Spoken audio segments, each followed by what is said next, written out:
র্যাবের অভিযানে ৬৪ কেজি গাঁজা উদ্ধার, আটক এক। বিস্তারিত দেখুন প্রতিবেদনে।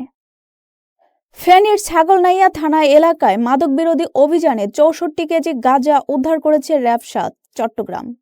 এ সময় একজন মাদক কারবারিকে আটক করা হয় এবং মাদক পরিবহনে ব্যবহৃত একটি মাইক্রোবাস জব্দ করা হয়। র্যাব সূত্র জানায়, গোপন সংবাদের ভিত্তিতে গত ২৪ ডিসেম্বর বিকেল আনুমানিক ৪টার দিকে ছাগলনাইয়ার দিঘির পাড় এলাকায় অস্থায়ী চেকপোস্টে বসিয়ে একটি মাইক্রোবাস তল্লাশি চালানো হয়।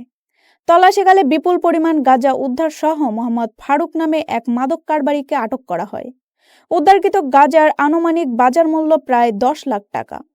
র্যাব জানায়, তিনি দীর্ঘদিন ধরে সীমান্তবর্তী এলাকা থেকে গাঁজা সংগ্রহ করে ফেনী ও চট্টগ্রামের বিভিন্ন এলাকায় পাইকারি ও খুচরা বিক্রি করে আসছিলেন।